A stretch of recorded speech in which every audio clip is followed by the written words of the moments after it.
सानाम को जोहार ज्ञान सियान यूट्यूब चैनल पाहटा सेद खन सानाम को सगुन दाराम दलाबन गाते को तेहेन दो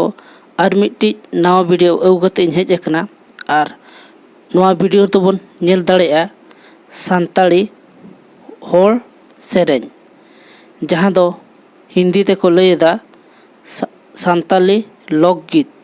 और नवा दो स्पेशल यूजीसी नेट सेट और JSSC एग्जाम को जहां सान्ताल ते कुकली को हिजुग कना ओना कोरेना लड़ाई को बन एम दाड़ेया देला ताले तेहेन दो बन नेला सान्ताड़ी होड़ सेरेñ और जहां को जुदी नवा चैनल पुलू बन नेलया उनको को ठेत अरदास नवा चैनल बो सब्सक्राइब मा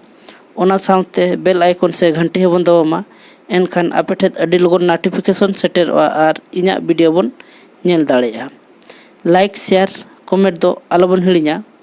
और डिस्क्रिप्शन रे टेलीग्राम ना लिंक एम कना सनाम को अरदास टेलीग्राम रोबन जॉइन मा और नवा कोरेना PDF को टेलीग्राम रोबन नाम दाड़ेया तेला ताले बाबन बिलोमा तेहेना वीडियो बन नेला सान्ताड़ी होड़ सेरेñ नोडे दो हाँ जहाँ तिनिक गे पुथी लकाते को ओल आका ओनागे नोडे दोबन नेला हाँ देला ताले एतहब उतर लगेबो सान्ताड़ी होड़ सेरेñ सान्ताड़ी होड़ सेरेñ रे अडी लेकान अरिचली मेना जेलेका भक्ति नीति दुलड़ उयहर दुलड़ा आस रस्क सम्पत्ति नागाम एमान सान्ताड़ी आदिवासी सेरेñ दो ओक्तो महा और सेरेñ रे हटिंग आकना डाहार सेरेñ बाहा सेरेñ लागणे सेरेñ सोरहाय सेरेñ काराम सेरेñ बापला सेरेñ छटियर सेरेñ रिंजा सेरेñ डांठा सेरेñ दुरुमजा सेरेñ सारफा सेरेñ झिके सेरेñ एमान साहेद धर्म और जातियारी लेकाते सान्ताड़ी अरिचली जे जतो चिन्ह और सिकनत एमान मेना ओनल रेया जतो ओल नोडे मेना मेनदो सान्ताल होड़ सेरेñ जहाँ तिनिक जे पुथी मेना नोडे एम आकना और ओना पुथी कोगे बन मने दोहयमा ओना साउते साल हो एम आकना और राइटर को ᱧᱩᱛᱩᱢ हो और ओका खन छापा हकना चेत चिकीते छापा हकना ओना को नोडे मिमिटाते जतो एम हकना और देला ताले ओना कोगे बन नेला और नोआ दो एग्जाम रे हिजु लेकना लनई को बन एम दाड़िया लेकना नोडे दो दड़म आकना देला ताले ओना कोगे नितो दोबन नेल सांगिया 1945 सेरमा रे डब्लू चर्च आर्चाल होतेते होड़ सेरेñ और दोंग सेरेñ दो रोमान चिकीते ओल काते पार्सल लेना ओना सेरमा गे मेन दो 1945 सेरमा रे नायके मोगल चंद्र सोरेन दो दासाय सोरहाय काराम गीत बांग्ला चिकी ते पार्सल लेदा इना परे 1963 सेरमा रे पद्म श्री भागवत मुर्मू ठाकुर होतेते पार्सल आकान दोंग सेरेñ बापला सेरेñ दो देवनागरी चिकीते पार्सल लेना इना परे 1965 सेरमा रे गोमस्ता प्रसाद सोरेन होतेते सापड़ाव आकान आखड़ा थुती आखड़ा रेया सेरेñ दो बांग्ला चिकीते पार्सल आकना ताले नोडे दो ओना साल और ओकोय पार्सल आकाय और चेत चेत पुथी को पार्सल आका और ओका चिकीते ओना को नोडे दो मने बन दोहयमा ओना तायम बन नेला 1968 सेरमा रे कृष्णा चंद्र टुडू होतेते सापड़ाव आकान लागणे सेरेñ ओनोढ़े सेरेñ बिंड देवनागरी चिकीते पार्सल लेना इना तायम बन नेला 1972 सेरमा रे बाबूलाल मुर्मू आदिवासिया कोरतार रावाकान दासाय सेरेñ पुथी पार्सल लेना इना तायम 1979 सेरमा रे श्रीकांत सेरेñ माला दो ᱚᱞ akan nahak sereny do bangla chikite ol hui lena. ina tayom 1980 serma re नुनकू Soren होतेते सापड़ाव akan काराम सेरेन दो देवनागरी चिकीते पार्सल आकना. तेला ताले नोडे बन नेला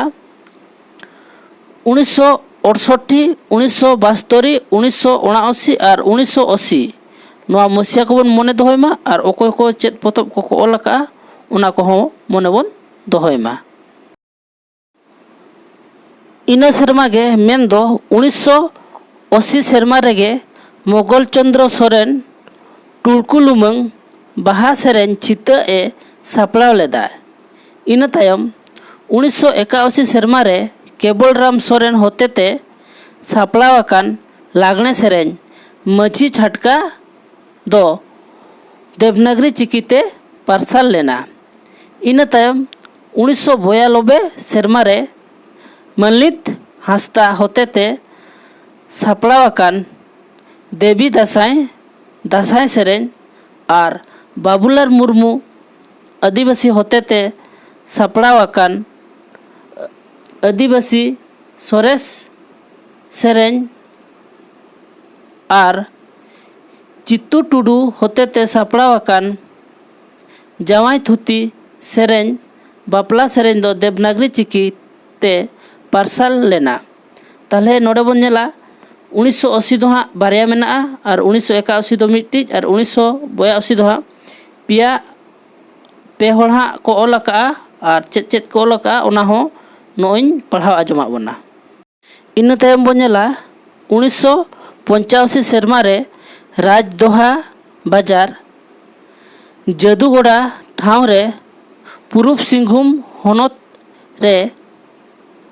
प्रोफेसर बलराम टुडू होतेते सापड़ाव akan बाहा सेरेन दो देवनागरी चिकीते पार्सल लेना. ओना सेरमा गे आरहो प्रोफेसर बीरबल हेम्ब्रम और प्रोफेसर हरिहर हांसदा होतेते सान्ताड़ी लोकगीत दो देवनागरी चिकीते पार्सल आकना. ina tayom 1986 serma re Rupchand Hansda मोणे सिंह मोणे निदा सोरहाय पाराब सेरेन दो पुरुलिया खन बांग्ला चिकीते पार्सल आकना. ताले नोडे अडी इम्पोर्टेंट मेना मोणे सिंह मोणे निदा दो ओकोय आकना रूपचाँद हांसदा और नोआ दो 30 पार्सल आकना 1986 serma re और नोआ दो बांग्ला लिपिते. देला ताले ina tayom आरो बन नेला 1988 serma re तेज नारायण मुर्मुआ जुडसी माडवा लातार बापला सेरेन दो देवनागरी चिकीते पार्सल लेना. ina परे 1990 serma re भैया हांसदा चासा सान्ताड़ी लोकगीत बापला सेरेन दो देवनागरी चिकीते पार्सल लेना. ina tayom 1984 serma re Sahdev Mardi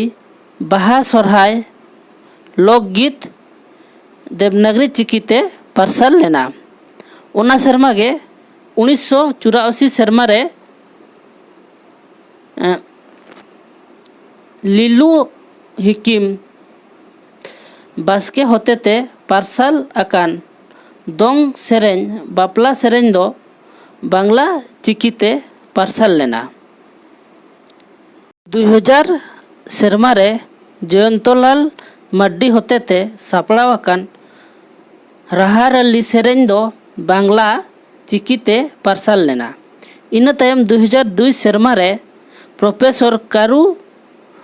मांडी दो मिद गांडो मिद मची बापला सेरेन दो देवनागरी चिकीते ऑल आकादाय. ina tayom 2003 serma re Shyam Besra जीवी राड़े और दामिनी पियो सेरेन भेगार भेगार सेरेन दो देवनागरी चिकीते पार्सल लेना. 2004 serma re चुनाराम हांसदा सोहराय सेरेñ बांग्ला चिकीते सापड़ाव लेदाय। इना तायम 2004 सेरमा रेगे बाबूलाल मुर्मू आदिवासिया बाहा सेरेñ दो देवनागरी चिकीते पार्सल लेना। इना तायम 2011 सेरमा रे डॉक्टर